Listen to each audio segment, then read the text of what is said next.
গণ অভ্যুত্থানে ক্ষমতা ছেড়ে শেখ হাসিনা দেশ ছেড়ে পালানোর পর একে একে দুর্নীতি ও অনিয়মের নানা অভিযোগে অভিযুক্ত হয় তার পরিবারের সদস্য ও দলের প্রভাবশালীরা। এরই ধারাবাহিকতায় চলতি বছরের মার্চে ক্ষমতাচ্যুত প্রধানমন্ত্রী শেখ হাসিনার মেয়ে সাইমা ওয়াজেদ পুতুলের বিরুদ্ধে জালিয়াতি ও ক্ষমতার অপব্যবহারের অভিযোগে দুটি মামলা দায়ের করে দুদক।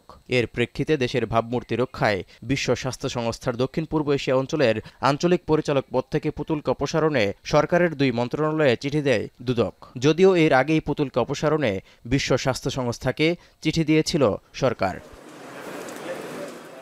দুদকের মামলার 4 মাসের মাথায় এসে পুতুলকে অনির্দিষ্টকালের জন্য বাধ্যতামূলক ছুটিতে পাঠাল বিশ্ব স্বাস্থ্য সংস্থা WHO।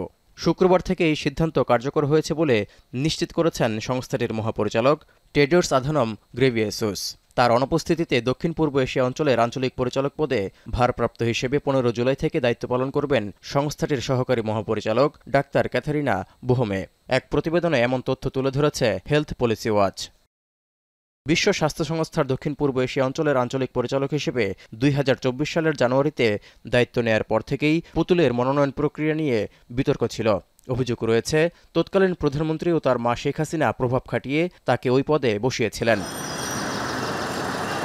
দুদকের মামলার অভিযোগপত্রে উল্লেখ করা হয়েছে পুতুল তার শিক্ষাগত যোগ্যতা নিয়ে ভুল তথ্য দিয়েছিলেন।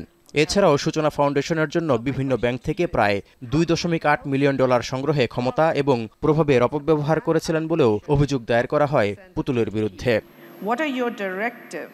এসব অভিযোগের ভিত্তিতে এপ্রিল মাসে শেখ হাসিনার মেয়ে পুতুলের বিরুদ্ধে গ্রেপ্তারি পরোয়ানার আদেশ দেন আদালত। এরপর থেকে দক্ষিণ পূর্ব এশিয়ার দেশগুলোতে সফর করতে পারছিলেন না পুতুল।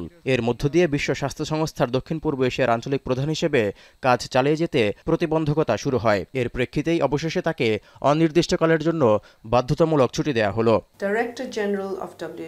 তৌহিদুর রহমান, এখন বিশ্ব।